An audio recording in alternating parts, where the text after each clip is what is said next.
Isa na namang umaga na puno ng pag-asa mula sa salita ng Diyos. Halina at makibahagi sa ating umagang pagbubulay, pagpapalakas at pagpapatatag sa ating pananampalataya sa Panginoong Hesus. Mula sa Section 6 ng Southern Tagalog District Council of the Assemblies of God, tayong lahat ay magkaisa sa pagpapalagong espiritual.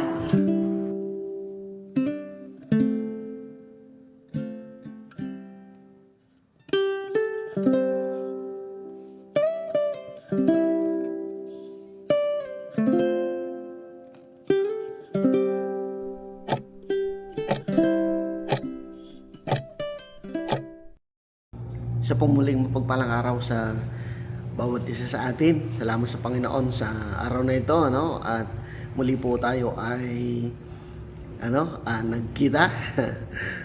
Kamusta po? Salamat sa Diyos at tayo po ay patuloy na iniingatan ng Diyos kahit po medyo alarming yung mga nangyayari sa ating panahon, but salamat sa Diyos dahil buhay pa tayo at may pagkakataon pa para magpatuloy sa buhay at gampanan ang mga atas na ipinapagawa pa ng Panginoon sa atin. So salamat sa Panginoon at ayan, medyo matagal-tagal uli tayo, pero salamat sa Diyos at tayo po ay nandito uli. Magpapatuloy po tayo sa ating pong pag-aaral. Ang ating pong pinag-uusapan ay mula po sa aklat ng Pilipos. Ayan, yung Book of Philippians ang ating pong pinag-aaralan ngayon. So, ayan. So, ngayon po, pag-uusapan natin ang Philippians chapter 1, verse 9 and 10. Philippians chapter 1, verse 9 and 10. Sabi dito, idinadalangin ko sa Diyos na ang inyong pag-ibig ay patuloy na sumagana at masangkapan ng malinaw na kaalaman at pagkaunawa upang mapili ninyo ang pinakamahalaga sa lahat. Sa gayon, sa araw ni Kristo ay matagpuan kayong malinis, walang kapintasan. Okay. Yan. So, ang aklat ng Philippians, ito po ay sulat ni Paul sa mga taga-Pilipos. Yan, sulat ni Paul sa Philippians, sa church sa Philippi. So, dito niya dinidescribe yung kanyang damdamin. Dito niya pinapahayag yung kanyang desire, yung joy, yung affliction niya sa kanyang mga mananampalataya sa Pilipos. Okay, so yung ganun yung ito yung kanyang way ng sulat at pagbabalik ng pasasalamat sa mga kapatiran at sa Panginoon dahil sa mga mananampalataya, dahil sa suporta nila kay Paul. Dahil si Paul nga ay nasa bilangguan nung isinulat niya ito. So, most likely ay si Paul that time ay parang house arrest ang kanyang sitwasyon dahil nga medyo malaya din nakakapunta, malayang nakakabisita yung kanyang mga kaibigan, si Timothy, si Epaphroditus, yun, nakakabisita sa kanya, nakakapagpabalik-balik kasi sila yung naging messenger nila, no? Messenger ni Paul, sila Timothy at si Epaphroditus. Okay? So by the way, so yun yung kanyang kalagayan. Kaya yung laman ng sulat niya ay pagpapahayag ng damdamin niya, ipinapakita niya yung pagpapahayag ng damdamin niya at pagpapasalamat dahil sa suporta ng mga mananampalataya sa kanya. Kahit siya nga ay nasa bilangguan, ay patuloy siyang sinusuportahan. So, ang laman ng sulat ng Pilipos ay about ng kanyang concern sa mga mananampalataya, concern ng estado ng buhay nila at hindi lang ng maging concern ng kanilang spiritual na paglago sa pananampalataya. At siyempre, mga nabanggit na natin ng nakaraan, yung kanyang pasasalamat, yung in-extend niya yung kanyang pasasalamat at pananalangin. Ayan, kabilang sa mga panalangin ni Paul sa mga mananampalataya sa Filipos ay ito, idinadalangin ko. Sabi ng talatang ito, idinadalangin ko sa Diyos.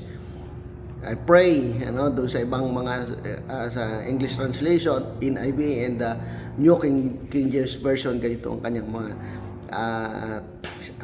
binanggit, that your love may abound. Okay? So, ngayon po ang pag-uusapan natin ay your love may abound. Kagaya ng prayer ni Paul sa mga taga Filipos. I pray that your love may abound. So ngayon po ang pag-usapan natin, your love may abound. Yan, ano ibig sabihin ng abound? Sumagana, umapaw, yan, sangkapan. Okay, so yun yung sinasabi diyan na ang sulat ang sulat ni Paul, tingnan po natin, idadalang ko sa Diyos ng inyong pag-ibig ay patuloy na sumagana. Yan, ay patuloy na sumagana. Your love may abound more and more. Okay, so ibig sabihin ba nito, nakukulangan ba si Paul ng love? Nakukulangan ba si Paul ng love ng church ng Philippians, church sa Philippi? Nakukulangan ba si Paul sa kanila? Kaya ang sabi ni Paul ay dalangin ko na mas sumagana pa ang inyong pag-ibig. Okay? So, in terms of love, ng churches, ng church sa Philippi, ay talagang damang-dama yun ni Paul.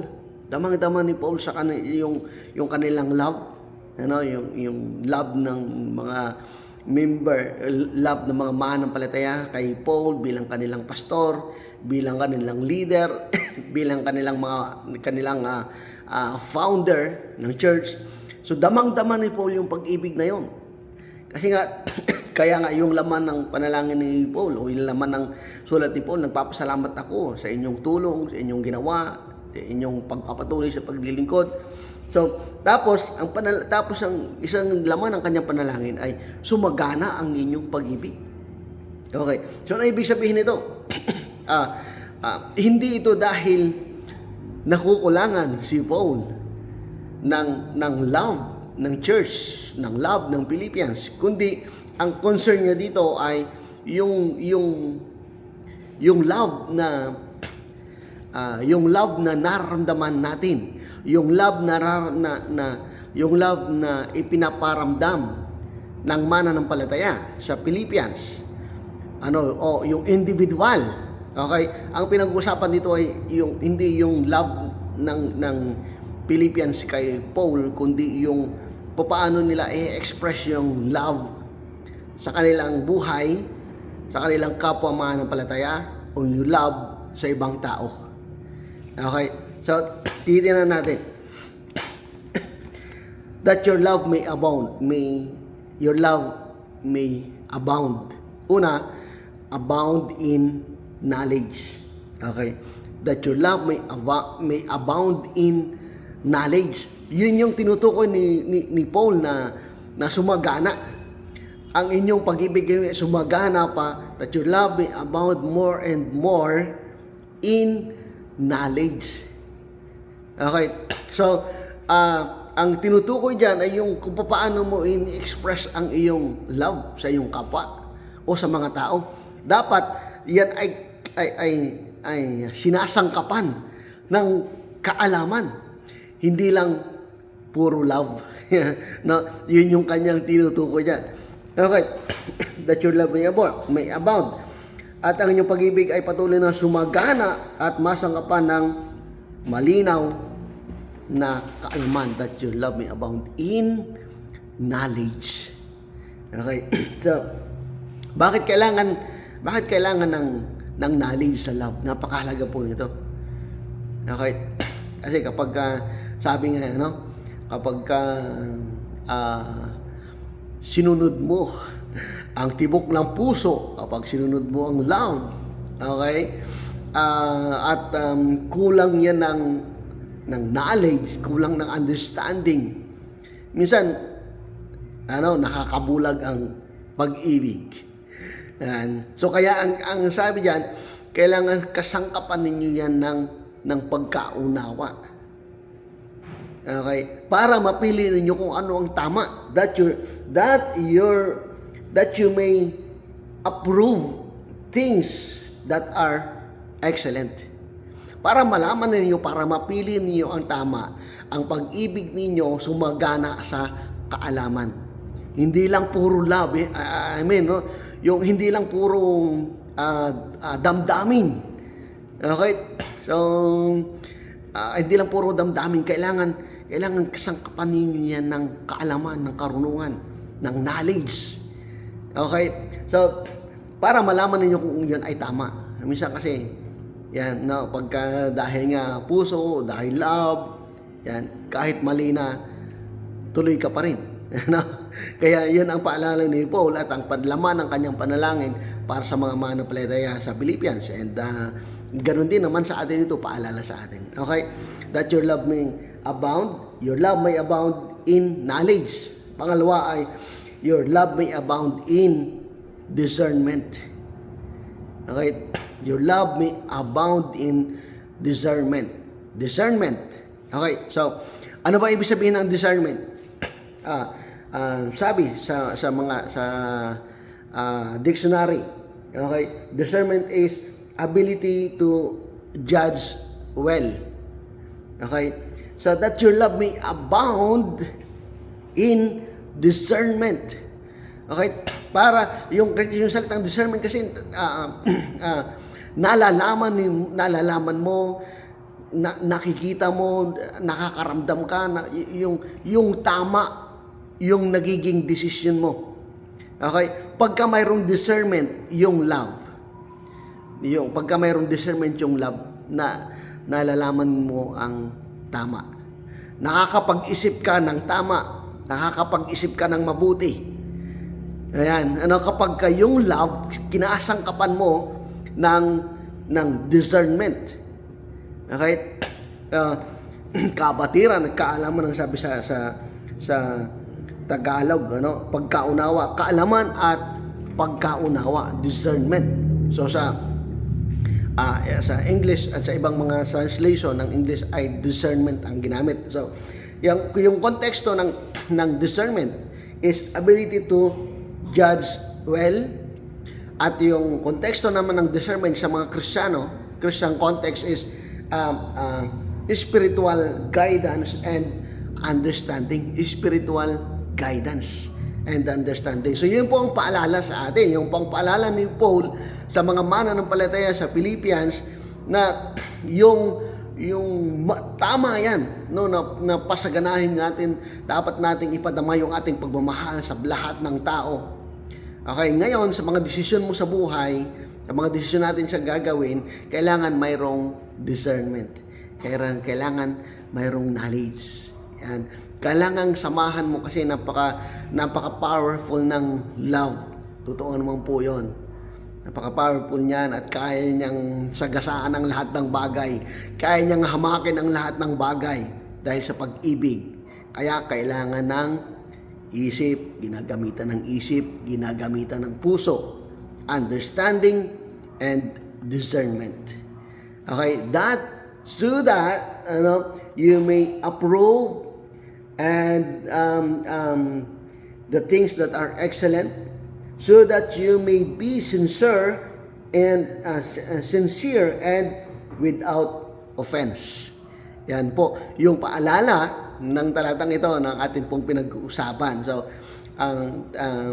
kagaya po ni Paul, ang panalangin sa kanyang sa mga mananampalataya sa Philippians is, I pray that your love may abound. Ganun din naman ang panalangin natin sa isa't isa, sumagana yung ating pag-ibig at sangkapan ng kaalaman at pagkaunawa. Yan, no? Kung anong mabuti, kung anong tama, para sa kapurihan, siyempre, ng Panginoon. No? Salamat sa Panginoon. Yan po ang paalala ng Diyos sa atin.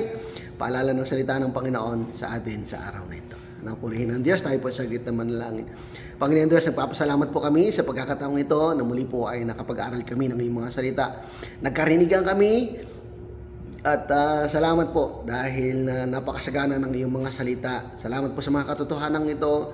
Salamat po Panginoon dahil binigyan mo kami ng kakayahan na isipin, kakayahan Panginoon na balansihin ang lahat ng mga nangyayari sa aming mga buhay. Bilang mga mananampalataya, kagaya ng paalala ni Paul sa mga mananampalataya sa Philippians, ganoon din po ang paalala namin sa bawat isa sa amin.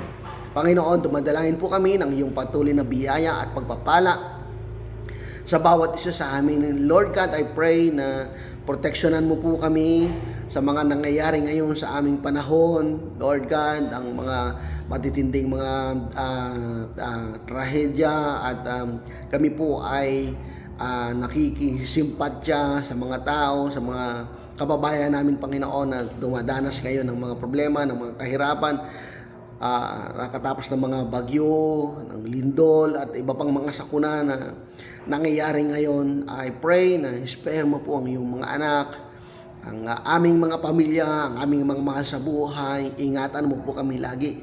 Hindi po namin kaya, hindi po namin alam kung ano pang mangyayari sa mga darating pang mga araw. Subalit, kami po ay lubos na umaasa at nagtitiwala, Panginoon, sa inyo na hindi mo kami pababayaan.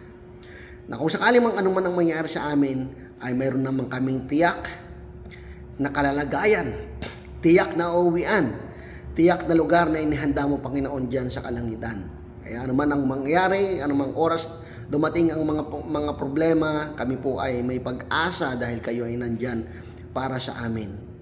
Ganun pa man, dumadalangin kami na kung maaari po ay spare mo kami sa mga ganitong mga sitwasyon sa buhay at tulungan mo kami na magpasalamat sa inyo, magpasalamat sa inyo sa lahat ng ginagawa, sa lahat ng mga nangyayari sa buhay namin. Lagi kaming magpasalamat sa inyo dahil hindi namin kayang gawin, hindi namin kayang makasurvive sa mundong ito kung wala kayo, Panginoon, sa amin. Kaya po tulungan po kami at ang aming pong mga kapatiran na kasama namin ngayon sa amin pong pananalangin at pagbubulay ng mga salita mo. Ikaw ang kumilos, Panginoon, sa kanila. Mayroon po kaming mga kanya-kanyang mga daing. Mayroon kanya-kanyang mga panalangin, Panginoon. Lord God, I pray in the name of Jesus. Ano man po, Panginoon, ang laman at desire ng aming mga puso, mga panalangin namin, mga daing namin, mga pagtangis namin, Panginoon, na hindi nakikita ng iba. Ikaw ang Diyos na makapangyarihan na kayang tumugon kahit, Panginoon, sa mga maliliit at hanggang sa mga malaking bagay, mga simple at mga masasakit na mga karanasan sa buhay namin. Ikaw ang Diyos na kayang tumugon, magsaayos at magpagaling ng anumang aming mga pinagdadaanan. Salamat po ng marami. Panginoon, pinagkakatiwala namin sa iyo ang araw na ito at inaangkin na po namin ang mga biyaya at ang mga pagpapalang inihanda mo, Panginoon, sa amin sa maghapon ito. Sa inyo ang lahat ng papuri at pasasalamat sa pangalan ni Jesus. Amen. Salamat sa Panginoon. God bless us all and ingat po tayo palagi.